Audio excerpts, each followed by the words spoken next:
Alors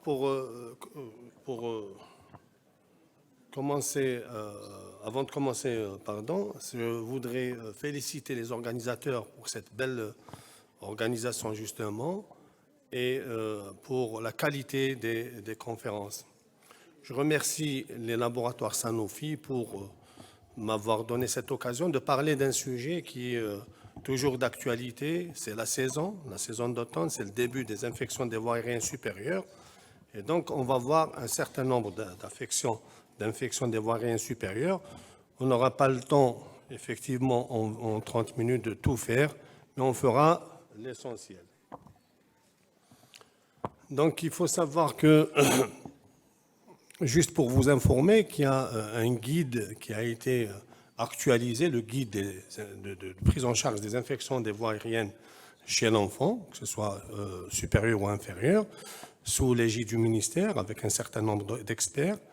Il a été actualisé, on a débuté en 2020, il est prêt, il a été terminé en 2021, et je pense qu'il va être édité incessamment. Donc il est, on va dire, en impression. Donc, comme tout le monde le sait, les infections respiratoires aiguës se classent en infection haute et en infection basse. Les infections respiratoires hautes, c'est les rhinopharyngites, c'est les angines, c'est les sinusites aiguës, l'otite moyenne aiguë et les laryngites aiguës.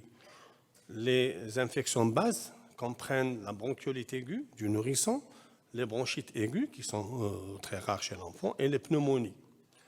Donc nous allons commencer par, donc on va faire les infections des voies aériennes supérieures. Donc on va commencer par la rhinopharyngite aiguë. Alors, c'est quoi la rhinopharyngite aiguë? Tout le monde le connaît. C'est une atteinte inflammatoire du pharynx et des cavités nasales. Elle est due presque tout le temps à un virus. L'évolution, dans la plupart des cas, elle est simple. Elle atteint essentiellement l'enfant jeune entre 6 mois et 5 ans. Les virus incriminés, c'est surtout les myxovirus. C'est les parainfluenzés, c'est l'influenzé, le VRS. Il y a bien sûr les autres virus qui peuvent être en cause. Comment on fait le diagnostic? Le diagnostic, il est clinique. Donc, l'enfant se présente pour une fièvre, des éternuements, un écoulement nasal, très souvent clair, une obstruction nasale plus ou moins importante. Parfois, on a une gêne respiratoire. On a une toux et on a une odynophagie. L'enfant est fatigué, il est anorexique et peut présenter aussi de la diarrhée, des vomissements. C'est globalement un enfant qui est agité, qui est irritable. Alors, à l'examen clinique, on a une gorge rouge et on peut avoir des adénopathies sous-angulo-maxillaires.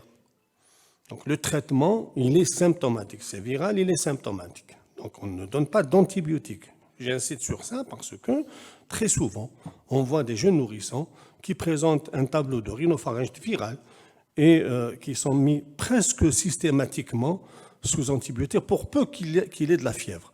Et on sait très bien que dans la rhinopharyngite, on a de la fièvre. C'est un virus, on a de la fièvre.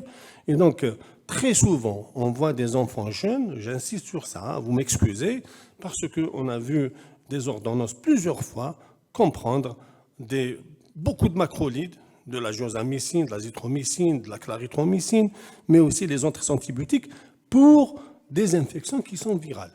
On a même vu une ordonnance chez un nourrisson de 2 mois, première antibiothérapie dans sa vie, qui comprend l'association amoxicilline-acide clavulanique. Ça, on ne peut pas l'accepter. Le traitement, il est symptomatique. Seulement, il faut juste expliquer aux parents que c'est une infection bénigne, que les symptômes peuvent persister quelques jours. C'est pas méchant. Il faut leur montrer quels sont les signes de gravité pour lesquels ils doivent s'inquiéter et revenir. Le traitement essentiel, c'est la désobstruction nasopharyngée au sérum physiologique. C'est très important de leur montrer aussi comment ils font. C'est un enfant qu'on met en déglutis latéral et on met le sérum dans la narine supérieure. Ensuite, on ferme la bouche et la narine dans laquelle on a mis le sérum pour que, quand il crie, quand il fait une expiration, il sort les sécrétions de l'autre côté. Bien sûr qu'il faut prévenir tout ça. En automne, en hiver, il faut prévenir tout ça par le lavage des mains. Alors, il faut expliquer que pour la maman, elle doit se laver les mains. Allez, c'est pas grave. C'est pas parce que sa mère, elle ne doit pas se laver les mains quand elle s'occupe de son enfant, lui donner à manger, le changer. il faut aérer la chambre, il ne faut pas trop surchauffer la chambre, donner à boire suffisamment, et si l'enfant présente de la fièvre, au-delà de 38,5, il faut donner des antipyrétiques. Donc, leur montrer quels sont les signes pour lesquels elle doit s'inquiéter et revenir pour reconsulter. On va parler de l'angine aiguë. L'angine aiguë, c'est quoi? C'est une inflammation aiguë d'origine infectieuse des amygdales, mais aussi de l'ensemble du pharynx. Alors, elle peut être virale, elle peut être bactérienne, elle est surtout d'origine virale. Les virus incriminés sont nombreux, elle peut être bactérienne, donc 40%, au maximum dans 40% des cas. Bactérienne, c'est celle-là qu'on craint. C'est surtout le streptocoque bêta-hémolytique du groupe A. Quand on le craint, vous allez voir tout à l'heure qu'il peut donner des complications. Hein, c'est ce qu'on appelle les syndromes post-streptococciques qui peuvent, altérer soit le cœur, soit le rein. Donc là aussi, le diagnostic, il est clinique. L'enfant va se présenter avec des symptômes à type de fièvre, de gêne douloureuse de la gorge, une odynophagie. Alors, à l'examen, on a une hypertrophie des amygdales, une rougeur diffuse de l'oropharynx. Parfois, on a un enduit blanchâtre sur les amygdales. On a des adénopathies cervicales, sensibles, douloureuses, et on peut avoir parfois des signes respiratoires. Hein. C'est comme, on dirait, un syndrome grippal, et on peut avoir, chez l'enfant, c'est fréquent, des douleurs abdominales. Alors, comment faire la différence entre une angine de type viral et une angine de type bactérienne? Eh bien, il y a des signes cliniques qui, plus ou moins, nous orientent vers l'une ou l'autre étiologie. Dans la virale, le début est progressif, la fièvre elle est peu élevée, les signes locaux sont modérés et on peut avoir des signes, on va dire, les signes de virose qui se surajoutent à ce tableau. Pour la bactérienne, elle a un caractère épidémique. Donc, elle survient essentiellement en hiver et en automne. Chez des enfants entre 4 et 15 ans, le début est brutal. La fièvre est élevée, la douleur pharyngée, les signes locaux sont plus intenses, il n'y a pas de tout. Hein. Et à l'examen, on a un érythème pharyngé intense, avec un purpurat du voile du palais parfois, et un exsudat blanchâtre. Les adénopathies sous-angulo-maxillaires sont sensibles. On peut avoir des douleurs abdominales et un rash scarlatiniforme. Mais aucun signe clinique ne permet de distinguer formellement une origine virale et une origine bactérienne. L'idéal, c'est quoi? C'est d'avoir un test de diagnostic rapide. Malheureusement, on ne l'a pas. C'est un test qui est très sensible, qu'on fait au niveau du cabinet du médecin, et on a le diagnostic dans les 5 minutes qui suivent. C'est très important. Elle est bactérienne, je donne un antibiotique. Elle est virale, je ne donne pas d'antibiotique.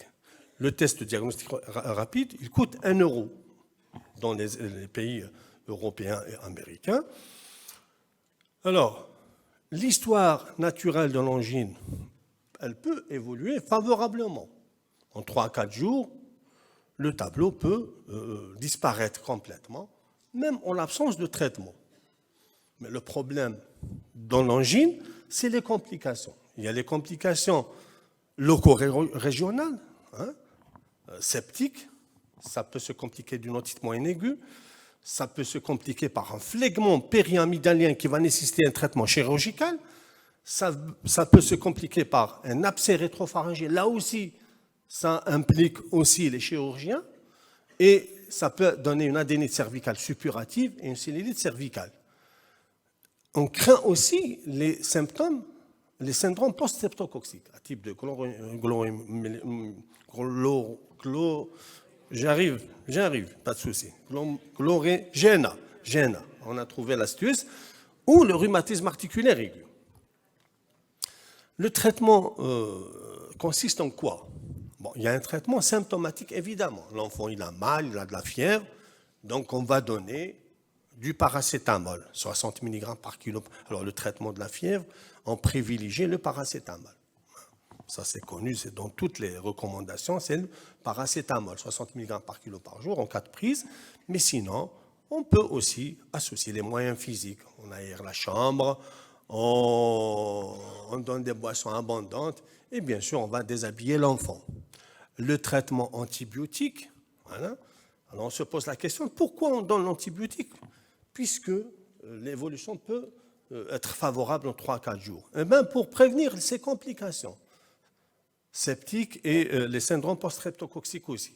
Réduire le risque de suppuration loco-régionale, diminuer la dissémination du streptocoque à l'entourage et accélérer la guérison pour permettre à l'enfant de reprendre rapidement sa scolarité. Alors, à quel moment on va donner le traitement? Bien sûr, il se présente pour une angine, on le traite. Mais sinon, on dit qu'on peut le traiter jusqu'à 9 jours après le début des symptômes. Et ce délai qui est un petit peu lent permet d'éradiquer carrément le RA. Donc ça rentre dans le protocole d'éradication du rhumatisme articulaire aigu. Quels sont les enfants qu'on va traiter par antibiotiques? Eh bien, on a vu tout à l'heure qu'il y a les signes cliniques. On ne peut pas se fier aux signes cliniques pour dire qu'elle est virale ou bactérienne. Donc, si un jour on aura le test de dépistage rapide, ça sera facile.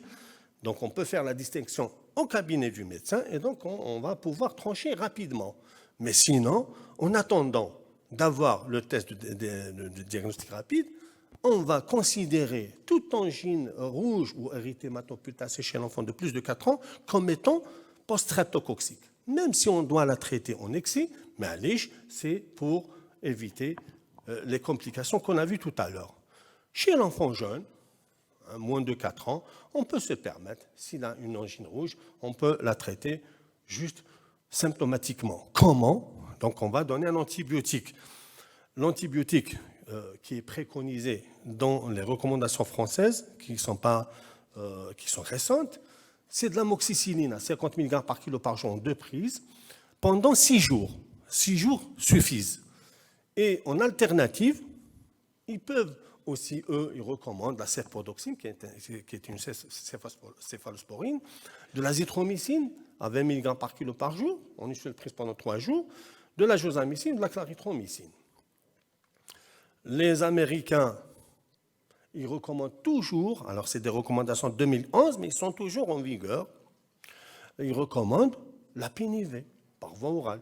Ils continuent à prescrire la pénivée par voie orale. Sinon, ils donnent l'amoxicilline. Pour eux, c'est 50 mg par kilo par jour. En une seule prise suffit pour les Américains pendant 10 jours seulement.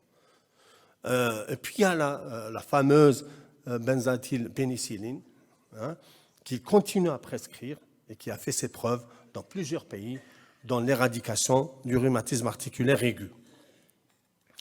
Dans le guide qu'on a actualisé il n'y a pas longtemps, qui va sortir incessamment, là aussi, on a repris. Nous aussi, on a dit qu'on pouvait donner la pénivée. La pénivée. Sinon, il y a l'amoxicilline à 50 mg par kilo par jour pendant 6 jours, en 2 fois. Sinon, la benzaltylpénicilline, elle est toujours de mise et elle est très efficace, croyez-moi. En cas d'allergie à la pénicilline, nous avons préconisé de donner de l'azithromycine à raison de 20 mg par kilo par jour en une seule prise pendant 3 jours. Sinon, il y a la clarithromycine ou l'érythromycine. Pour les enfants de moins de 3 ans, si l'angine elle est érythémateuse ou érythématopultacée, pas d'antibiotique, traitement symptomatique. Ça ne veut pas dire s'il a un exudat moins de 3 ans, ça veut dire que c'est bactérien. En général, c'est viral. Sinon, pour les enfants de plus de 4 ans, on l'a vu, c'est l'antibiothérapie.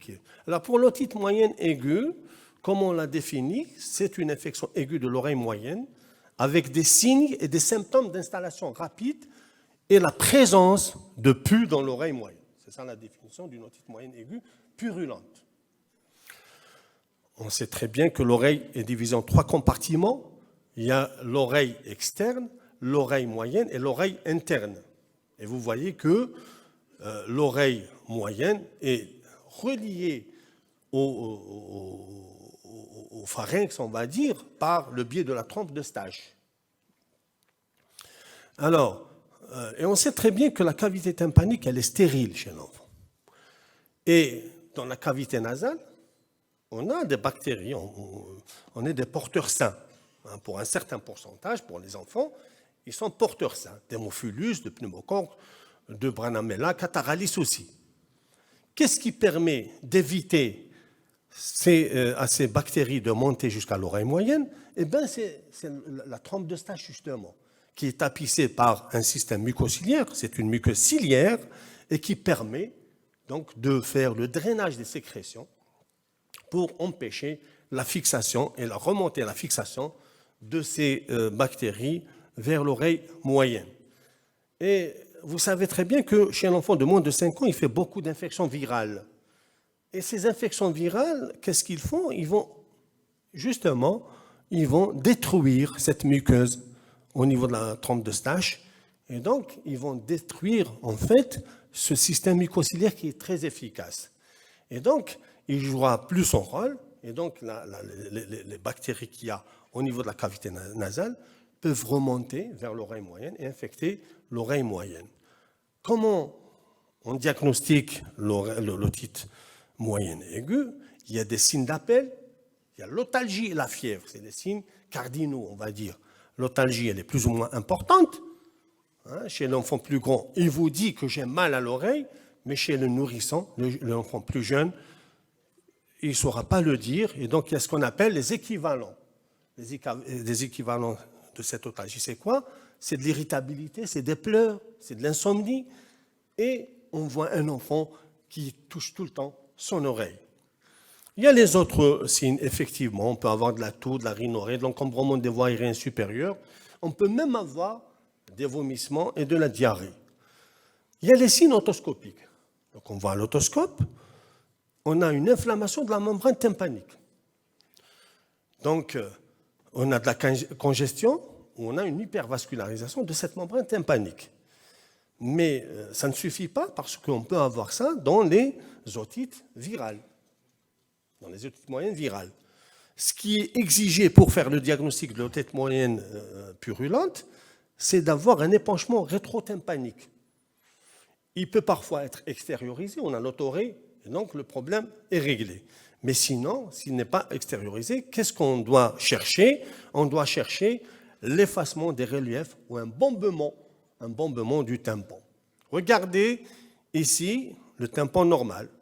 On a le triangle lumineux et on a tous les reliefs du col du marteau, le manche du marteau, et ainsi de suite, qui sont bien nets. Regardez ici une otite moyenne aiguë congestive, dans le cadre des otites moyennes aiguës virales. Quand on a une rhinopharyngite, on peut voir ça chez l'enfant. Donc on a une muqueuse qui est congestionnée, elle est rouge, mais elle garde tous ses reliefs. Regardez la différence. Quand on a une otite moyenne aiguë purulente, la muqueuse, elle est rouge, mais on a perdu tous les reliefs. Le tympan est bombé. OK. Et là, c'est autre chose. Ça peut être l'évolution d'une otite moyenne aiguë purulente, on va le voir tout à l'heure, c'est l'otite séromuqueuse. L'évolution spontanée de l'otite moyenne aiguë, elle peut aussi, là aussi, s'améliorer dans les 2 à 3 jours et disparaître. La douleur doit cesser en 48 heures, c'est ça les critères. Le tympan doit revenir normal en 8 jours. C'est une guérison spontanée. Mais toujours, il faut vérifier l'oreille de l'enfant au bout d'1 mois pour vérifier s'il n'y a pas toujours un épanchement rétrotympanique qui va persister pour aller vers l'otite séromuqueuse. Là aussi, on a peur de quoi? On a peur des complications. C'est pour ça que dans certains cas, on traite, on va le voir, qui sont devenus exceptionnels depuis justement l'antibiothérapie. Les complications, ça peut être une mastoïdite, ça peut être une méningite, ça peut être très grave. Bon, mais heureusement qu'elles sont devenues exceptionnelles. Alors, le traitement, il y a le traitement symptomatique. On a la douleur et la fièvre, on doit les traiter. On a les antibiotiques. Et dans certains cas, on va indiquer la parasynthèse qui sera faite par l'ORL. On va le voir tout à l'heure. Alors, là aussi, on a de la fièvre, on a les moyens physiques, on a le paracétamol. On ne va pas rabâcher tout ça. La douleur, c'est le paracétamol. C'est aussi les compresses chaudes sur l'oreille. Ça donne une sensation de bien-être. Et donner à boire à l'enfant de l'eau, des jus et autres liquides. Les anesthésiques locaux, je pense que c'est utile de les donner. ça permet d'avoir un petit répit pour l'enfant. Ça soulage la douleur pour qu'il puisse dormir un tout petit peu. Mais les gouttes auriculaires contenant des antibiotiques, il n'y a pas d'indication. Ce n'est pas la peine de les donner. C'est dit dans toutes les recommandations, ce n'est pas la peine de les donner. Le traitement antibiotique, alors quel antibiotique on va donner? Alors pour répondre à cette question, on va voir quel est le germe qui est en cause. Alors, les germes en cause dans l'otite moyenne aiguë, on a le streptocoque pneumoniae. En première position, l'hémophilus influenzae qui est devenu plus rare du fait de la vaccination, le Moraxella catarrhalis et les streptocoques pyogènes. Alors, chez l'enfant de 2 ans et plus, avec des symptômes peu intenses, c'est ça les recommandations qui vont sortir dans le guide. Pas d'antibiotiques, on donne un traitement symptomatique. Mais il faut reconvoquer l'enfant 48 à 72 heures après. Si tout se passe bien, donc il y a la guérison, il faut vérifier, comme on a vu tout à l'heure, l'évolution vers l'otite séromuqueuse. S'il y a persistance des symptômes, à ce moment-là, on va donner un antibiotique. De toutes les façons, chez l'enfant de moins de 2 ans, on va donner un antibiotique systématiquement. Mais aussi chez les enfants de 2 ans et plus qui ont des symptômes intenses. On donne un antibiotique. En première intention, on donne de l'amoxicilline. Mais la dose change. C'est 80 à 100 mg par kilo en 3 prises, avec un maximum de 3 grammes chez l'enfant, pas plus. Quand on a une otite et une conjonctivite associée, on pense à l'hémophilus influenzae. Et l'hémophilus influenzae, pour un certain pourcentage, il résiste à l'amoxicilline seule. Donc on donne l'association amoxicilline-acide clavulanique. S'il y a allergie aux pénicillines, sans allergie aux céphalosporines, c'est-à-dire c'est une allergie sans signe anaphylactique, donc on peut donner des céphalosporines de 2e génération ici. S'il y a allergie à l'amoxicilline, par exemple, pénicilline, avec des signes d'anaphylaxie, à ce moment-là, il faut contre-indiquer toutes les bêta-lactamine et donner, nous on a préconisé ça, les Français aussi, l'association trimethoprim sulfaméthoxazole. La durée, c'est chez l'enfant de moins de 2 ans, c'est 8 à 10 jours, mais chez l'enfant de plus de 2 ans, c'est 5 jours. On a raccourci les durées des antibiotiques. Parfois, on préconise la parasynthèse, donc elle est de plus en plus rare, elle est préconisée uniquement maintenant dans les otites compliquées. C'est ce genre d'indication. C'est surtout pour les otites compliquées. On va parler rapidement. Je ne sais pas combien j'ai de temps qui reste. 5 minutes, on va faire les laryngites aiguës, mais je vais être rapide. Alors, c'est une inflammation aiguë du larynx, souvent d'origine infectieuse. On distingue 3 types de laryngite, la sous-glottique, la striduleuse et l'épiglottite. Vous avez ici l'anatomie donc, du larynx, avec l'épiglotte, la glotte, la sous-glotte. On ne va pas le détailler. On va parler directement de l'épiglottite qui est devenue rare depuis la vaccination systématique pour l'hémophilus influenzae. Parce que le germe le plus fréquemment en cause, c'est l'hémophilus influenzae de type B. Elle atteint les enfants entre 2 à 5 ans, surtout en période hivernale. C'est un tableau dramatique, avec une fièvre très élevée, une voix étouffée, une odynophagie, encore une fois, de la dysphagie et une hypersalivation. L'enfant est anxieux, il a des ardeurs cervicales. Alors, la caractéristique ici, il n'y a pas de taux par rapport aux autres types de laryngite. Toujours, quand on a un enfant qui se présente dans ce tableau, on va chercher les signes de gravité extrême. C'est un stridor et c'est la position de l'enfant. Position trépied ou de reniflement. Très important. Alors, si l'enfant se présente de cette manière-là, il faut le garder comme ça. Parce que ce n'est que comme ça qu'il puisse respirer. Alors, il ne faut pas examiner à la baisse-langue, parce qu'on risque de faire basculer l'épiglotte sur le larynx et le décès immédiat.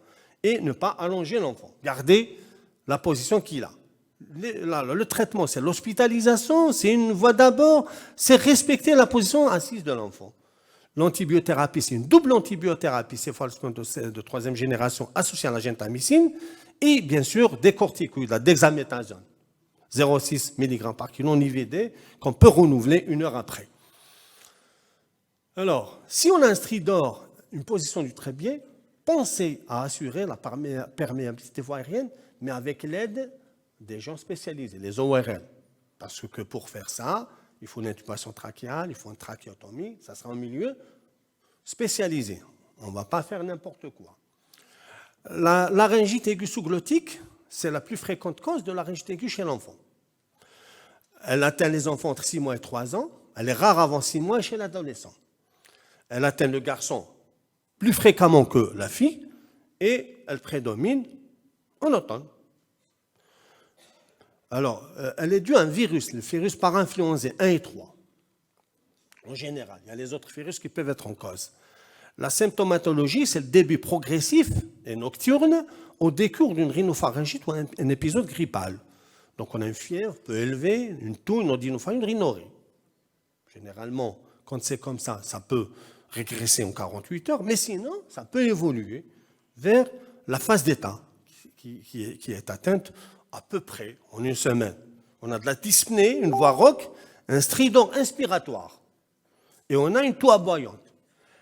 La différence de l'épiglottite, l'état général est conservé, il n'est pas toxique et il n'y a pas d'hypersalivation. Dans les cas sévères, on a un stridor aux 2 temps, une détresse respiratoire sévère, une agitation ou léthargie, une cyanose. Alors, quand on a un tableau comme ça, on va classer la laryngite aiguë sous-glottique. Comment on la classe? En utilisant un score clinique. Le score de sévérité clinique, c'est le score de Wesley. Si ce score est à 2 ou moins, elle est classée légère. Entre 2 et 8, elle est modérée. Et supérieure à 8, elle est sévère. Alors, comment on la traite? Dyspnée légère, laryngite légère, corticoïde par voie orale, traitement ambulatoire, bétaméthasone 10 à 20 gouttes par kilo, ou bien prednisolone 1 à 2 mg par kilo par jour. On va discuter avec les parents et leur montrer quels sont les signes de sévérité pour lesquels ils doivent s'inquiéter pour revenir. Sinon, on revoit l'enfant 48 heures à 72 heures après. Si elle est modérée, toujours le même traitement, mais on va garder l'enfant à l'hôpital du jour pendant 4 heures. On va surveiller l'intensité du tirage et le stridor au repos. S'il y a disparition au bout de 4 heures, on le sort. On explique aux parents, s'il y a persistance, on l'hospitalise et on continue le traitement. Si elle est sévère, on hospitalise l'enfant, évidemment, l'oxygène, les corticoïdes, bétaméthasone, 10 à 20 gouttes par kilo, budénoside, il y a certains qui donnent du budénoside en nébulisation, 2 mg en nébulisation, nous on ne le fait pas. La dexaméthasone, 0,6 mg par kilo en IVD, et l'adrénaline en nébulisation. Mais il faut donner la bonne dose. 5 mg, 3 à 5 mg. 3 à 5 mg en nébulisation. Il ne faut pas avoir peur de donner, parce qu'il y va de l'état de l'enfant, de la survie de l'enfant. Alors, on surveille. Mauvaise réponse, renouveler l'adrénaline en nébulisation. S'il n'y a pas de résultat, on hospitalise en unité de soins intensifs, parce qu'il va nécessiter peut-être une intubation ou une trachéotomie. S'il y a une bonne réponse, on surveille 4 heures. Pas de récidive, on le sent au bout de 4 heures. S'il y a récidive de la dyspnée, on reprend l'adrénaline. S'il y a une réponse mauvaise à l'adrénaline, bien sûr, on va l'hospitaliser en unité de soins intensifs. S'il y a récidive et bonne réponse à l'adrénaline, quand même, on le garde en hospitalisation au moins 24 heures. La laryngite striduleuses, et j'aurais terminé pour une fois, j'ai respecté le temps. Voilà. Alors, c'est la plus, d'habitude, je prends mon temps. La plus bénigne de la laryngite aiguë. Elle survient chez l'enfant de 3 à 6 ans. Alors, cliniquement, il y a un contexte de rhinopharyngite. On a un spasme laryngé bref nocturne sans rétrécissement de la sous-glotte. La sous-glotte, elle a le diamètre le plus étroit de l'arbre respiratoire. On a un début brutal avec des quintes de toux, puis dyspnée laryngée avec un stridor. Le diagnostic différentiel, c'est l'inhalation de corps étranger. L'évolution, il y a une résolution rapide des symptômes en moins d'1 heure, mais ça peut récidiver. Le traitement est symptomatique. Et je vous remercie.